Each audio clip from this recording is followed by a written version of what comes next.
Okay, let me get in. Let's get into it. Let's get into it. I'm about to say some things, so I want to put in my disclaimer. If you're very sensitive, especially when it comes to the subject of elders, I want you to be very careful. Okay, so not to put Christianity down or anybody's personal choice and what they want to believe, whether it is a religion, common religion, a philosophy like Buddhist, an ATR like Ifa, or American traditional spirituality like Hoodoo or Vodou from Haiti or wherever, okay, or whatever you want to believe in, whatever's right for you, that's what you need to adhere to, all right? But I want to talk about Christianity specifically and its relation, or our relation to this religion, how we have been, um, what I want to say, how we have been uh, socialized with this religion, and what it has manifested in us as a people. So I'm going to start with my grandmother, okay? Notwithstanding, we did not have a good relationship. It was very painful, okay? Um, she played favoritism with my brother, and it was just not a good experience, okay? So that's not what I wanted to talk about. And I have to put the onus on her because uh, Christianity, like I said, is just a religion. You are the person to who adheres to religion, and you abide by it and stuff like that. So she was the type of person that, and I think it had a lot to do with her mental state. It had to be. She was a type of person that took the Bible literally. Any fool today knows you do not take that book literally. And I'm wondering if them folk back then and there knew that you couldn't take the book literally back in her time, or if she just one of the few who who foolishly read that book and read into it that she was supposed to do exactly what it is that she saw being done in the book. So one case in point. Now me, I love nature. I love dogs. I love cats. You know, I have a love for nature. So when I was a little girl, I think I was like 10 or 11. I couldn't have been more than been 12 for sure. Me and her, we were in Alabama at that time because my mom was very unstable. So me and my brother were back and forth to Alabama to live with my grandmother. So me and my grandmother were both walking down the road, because we didn't even have concrete on the road. We had dirt roads. Now, she was one of those extremists when it comes to Christians.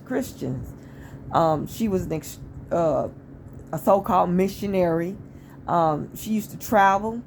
Well, I wouldn't say travel. I would say she just hopped on any car, any wagon going wherever, and ended up in somewhere in somebody's church. So me and her were walking down the road, and she saw this snake crossing the road. Now this snake must have been about at least 10 feet from us. So this snake, whether it was venomous or not, was not a threat to us. So she, while it's kind of like slithering down the road, she hurries up and gets us. She had this cane she used to walk with, and she took this cane and she beat that snake in his head to death. She pounded him in the head, killed it. No threat to her, wasn't bothering her, just surviving, just existing. And while she was killing the snake, she said, "The Lord said you should bruise that snake's head." And I mean, quoting that Bible verse about the time when in the Bible, so-called God commanded that the snake's head be bruised. Now, if anybody knows, that was I can't think of the word, but it wasn't actually saying when you see a snake, kill it. It was it was saying something else. It was like an analogy or something like that. Or it's like you trying to tell somebody something, but you use the form, you put it in the form of a story and an allegory, metaphor, if you will. Okay, that passage was not telling people to see a snake. If you see a snake, kill it. But that's how she took it. So one day we were talking. The few times that we had a decent, a conversation that was not hostile, and she said she was with her husband. She had been married twice, and she told me she had a vision that there was a string with a Bible at the end of it, and the string was not being held by anything or led by anything she could see. It was just being led by something invisible. And it was a string, and she was following it. And she felt like she was following her. She said she was told to follow it. And honey, she didn't say it in these words, but my grandma said that she left her husband. Her husband, she had 3. I don't know which one she talking about. She left to follow God. She left her family to follow God. And she actually did literally abandon her 2 older children. And thank God she did, because she took my mother with her, and she messed my mama up for life. This woman was going from city to city, hitchhiking rides, going to people's churches, talking about she want to minister to them. Did not have her own place to live, did not have her own vehicle, did not have a career, no income. She got rid of all her husbands, divorced them or for whatever reason, but she said she was following the Lord. And now she got this precious little child she dragging in the streets with her, hitchhiking, getting up 3 o'clock in the morning and walking in the snow with a little toddler and a little 6, 7, 8, 9, 10-year-old, hitchhiking to get to wherever, the next point. Begging, it's begging, because she was a beggar. She's a freaking beggar. Begging people to let her stay with them while she ministered to the people, the word of God to the people. And them people that my grandma would leave her with, and she was staying with, she didn't know nothing about them, and they raped my mom. Okay, so I'm going to leave that there. All right. So she was obviously out of her mind. Okay, obviously out of her mind. But I just want to use her story as the backdrop story to what I'm getting ready to say about the history of the religion as a whole as it relates to us, Christianity, okay? So all my life, until I was 18 years old, I thought that picture of that white, gay-looking man was Jesus. I had a picture of this Jesus. I prayed to this Jesus. I cried to this Jesus. That was my Lord and Savior. Jesus. Up in church, jumping and hollering, crying and screaming, Jesus. All right. So one day, I had walked, I was living in my aunt's building, and she had stopped with this, I'll never forget, this older man named Eddie. He was the numbers man. I guess they were just kicking it because they in the same car talking, right? So I happen to have this picture, this of this man, this white boy in my hand. And I don't know if I had been praying to this oh my God, this image or what, but I had it in my hand. So I said, we had a little short conversation. I don't exactly remember what it was, but I said, yeah, something about this is my Jesus or something like that. I'm just praying or whatever I said. And Eddie looked at me.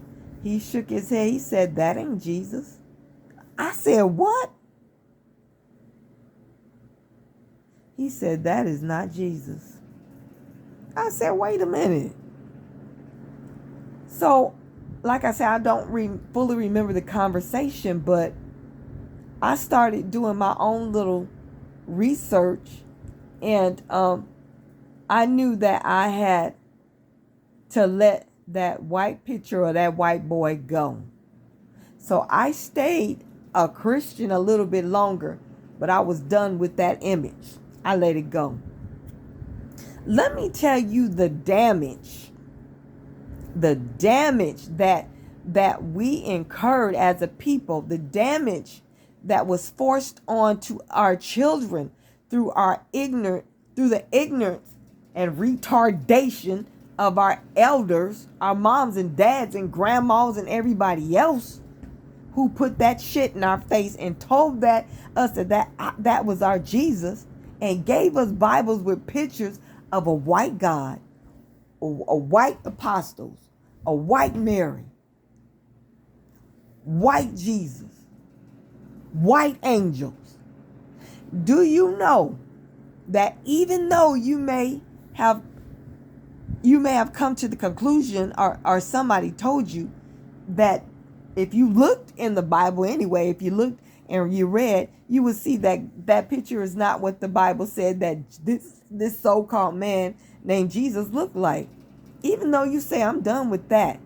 The fact that you believed for so many years that this man that looked like these people that you see every day and was treating you like shit has stuck in your consciousness. It has put itself in a place in your consciousness, and you think that, just because you don't believe in that shit, you might not believe in Christianity at all. It does not negate the fact that you, for the rest of your life, to a large degree, depending on the person, but the effect is there, that this picture put in your subconsciousness is there for the rest of your life. And what that is that this image of the divine that's sitting up in your conscious, your subconscious, that's still there, is in some way, subconsciously got you looking at these people as divine too.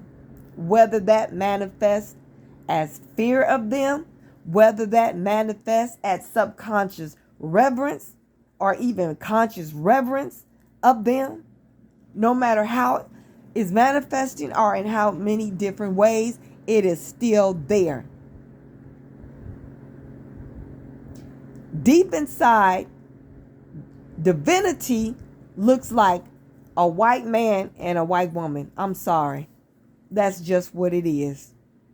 And you don't even know that you are operating on this, no matter how mad you get because of what they did to you or said to you, no matter how painful it is because of what they did or they said to somebody else, no matter how mad you get when the cops unjustly kills one of our children, not just one of our men or women, our children.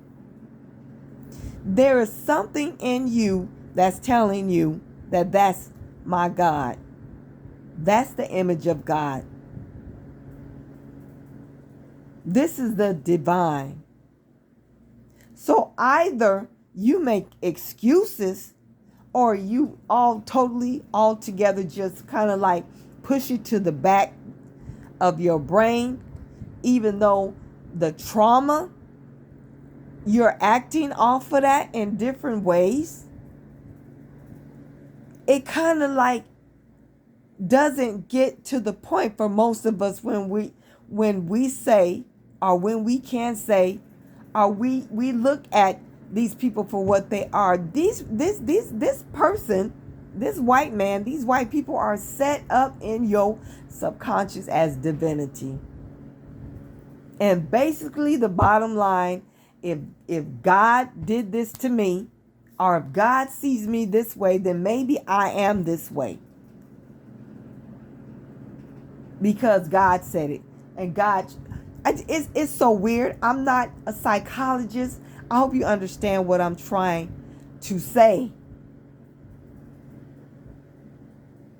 And just like I said, even if you said you threw that picture away a long time ago, what do you say? What comes out of your mouth when you get some type of emotion? Whether usually it's a disgusting, like, something just bothers you or disgusts you or just perplexes you or scares you. Something traumatic happens. What's the first word that comes out your mouth?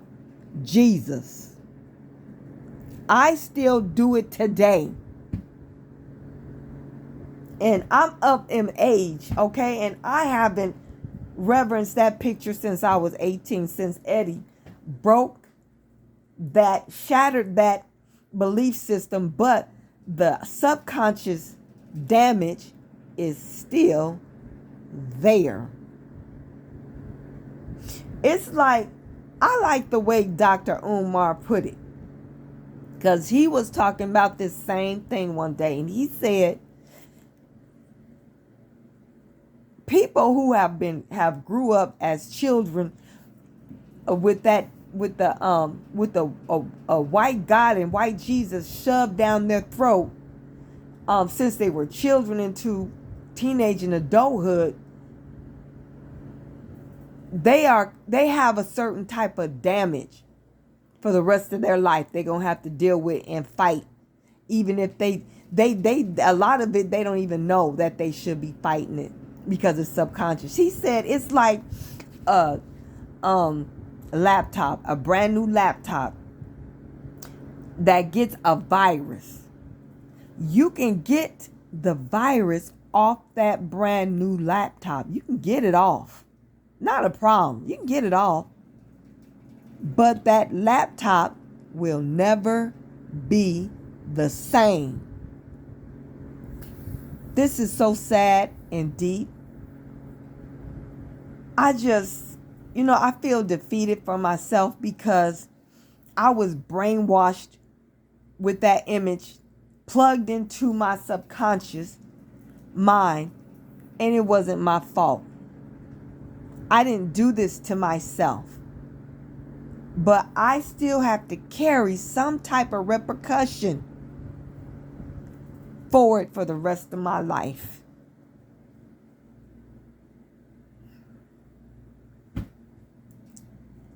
Boy, oh boy. I'm just glad that most of our people, even if they are Christians, they have gotten rid of that damn picture. Because after, when I was younger, before I turned 18, everywhere I went, people's houses, churches, they had that white boy sitting up on the wall. But since after 18, I got rid of that image, but I stayed in church. I haven't really seen at the few churches I've been that image on the wall. So thank God that these kids, most of them coming up, are not having that spell put on them and shoved down their throat, so they could be ruined with this curse and have to fight this curse for the rest of their life. I'm glad that a lot of people have left the Christian church, because it's a skeleton of what it used to be. It used to be for the people in every way, politically, economically, socially. Now the church is a big, you know, money sermons, and the preacher driving over, whatever. It's all about money. The pastors. I'm not gonna get into that. I'm not gonna get into that. Throw the whole thing away, burn it down, and rebuild it with some people leading that have had therapy, Reiki, and been have had been what they call it, exercise, had exorcism on them, get all them demons out, and then restack the church, rebuild it, and repopulate it. So, like I said, I hope I didn't offend anybody. I hope that people who have grown up and who were brainwashed and had a spell put on them as a child, they look down inside to see how this is, the subconscious is bringing out what it is that was put into it, and when it comes to dealing with these other people, and what it is that it is kind of like influencing you to do and say because of its negative influence on your life. We need to get the inside of ourselves and deal with it on a daily basis. And like I said, we will be dealing with it for the rest of our life. So thank you all for listening to this video. Please like and share this video and support the channel. I'd appreciate it. Peace.